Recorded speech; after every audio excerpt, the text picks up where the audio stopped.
Здравейте, аз съм Диди, съм в Народно доброто студио фототерапия, което е малко мухлясалко и студено и доста мръсно. А това е хикаш-тикър. Та не си мисля за какво да ви говоря, цял ден си мисля дали много ще ехти, така че надявам се, че заедно ще можем да преживеем мъката, в която ще слушаме ехтенето и моя прекрасен глас. Случва се. Най-важната новина за деня е... в стата!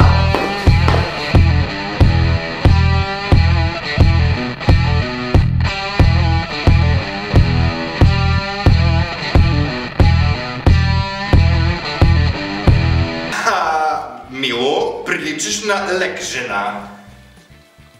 Мило, ти пък на нищо не приличаш. Сега малко ще пипни. Ня!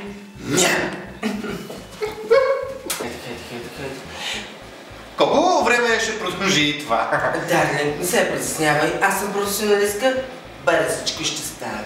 О, божичко. 30 минути. Искаш ли да те засека? Каза Дона Фокс. Че кой друг може да го каже? Оле, тази пак се появява от никъдето. Мила, аз не съм спирала да бъда тук. Тък му си помислих, че веднъж ще бъде без нея. Ето, пак се появи. Тя само ни намира. Разбира се, да не забравим, че най-добре се чувстваш моята сянка, така че не искам да ти е зле. На Диди сега ще му направим една лека липосукция. Не, че искам да кажа, че... Пухкав? Моля! Пухкав! Моля! Пухкав! Да, аз съм слаб, колкото Преслава. Преслава? В тази връзка мис Дженифър, глътнете си корема. Имаш операция? Да. Знаех си, че има нещо. А на зъбите? Зъбите са си мъри. Как така това? Ами, от устата са ми пораснали. От устата? То много неща растат от устата, бе, злато. Ня! Как? Ня!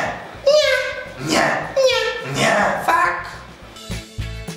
Тази седмица, уважаеми дами и господа, времето ще бъде променливо, предимно облачно, с краткотрайни валежи на тръвастичщина върху вашия любим блогър Хикен-Штикен. В момента са актуални плътните вежди. Кажи ми, как се чувстваш, докато ти се мажи и лее нещо по лицето? Аз се чувствам невероятно гол заради това, че нямам брада. И това е нещо, с което много сериозно се разделих и аз съм много притеснен от този факт. Винаги съм смятал, че когато си махна брадата и приличам на момиченце вече, но ти ще ме направиш да съм кралица. Не се притеснявай, злато, аз всяка сутрин след вечерната ми програма се чувствам като жена с хормонални проблеми. Мило, имаш косми в носа. Как върви, мис Дженифър? Върви. Имам един въпрос към вас, мис Дженифър Бенедикшън. Коя беше ти да ми задаваш въпроси? Въпрос с повишена трудност.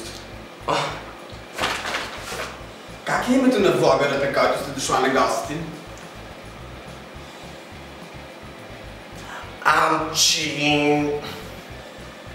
Сега де? Мисля, че беше... Хинкен-Штикен, Минкен-Пикен, нещо такова. Същото.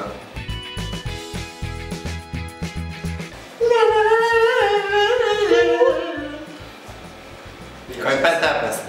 Саша Роман. Остави го него да я пее. Говори. Няма проблеми, сега ще се задам с кола. О, скула. С колечки. Ако скулата не е голяма като на Николета Лозанова... Коя беше тя? Виж ти коя.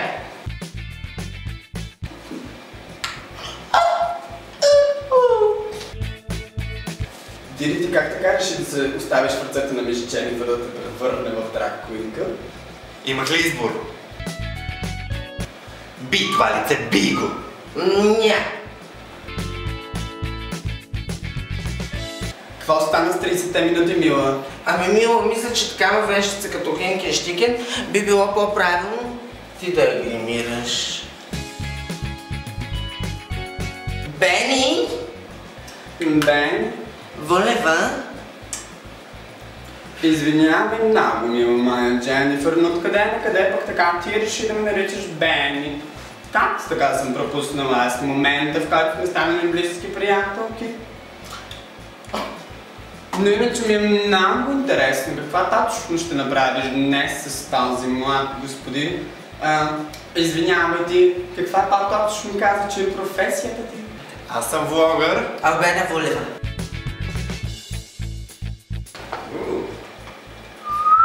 Имам ли голямо въвежда? Ама защо се гледаш? Няма повече.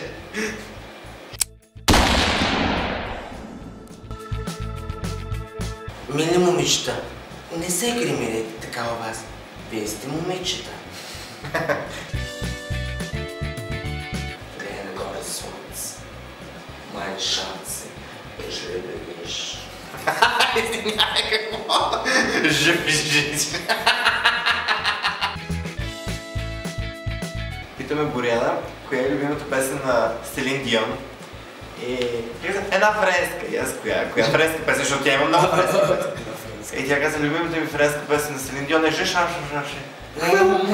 И ние коя? И моята любима френска песен на Лара Фабион е Жешашашаши. Не почи. Don't cry for me, Аржентина.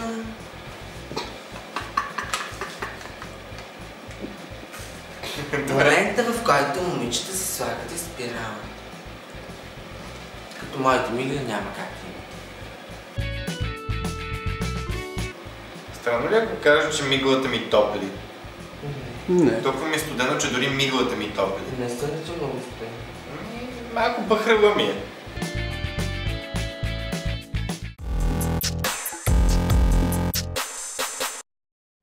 Hello!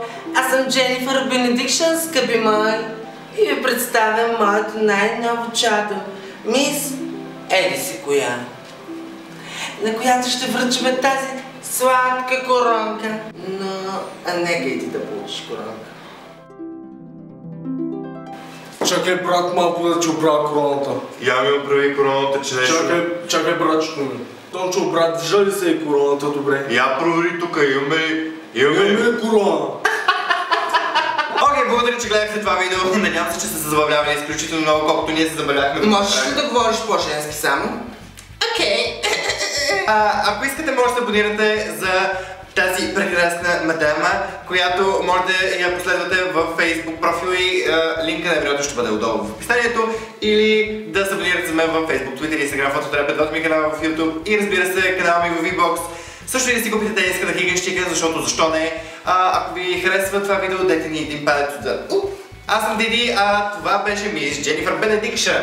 Thank you so much, everybody. Bye-bye.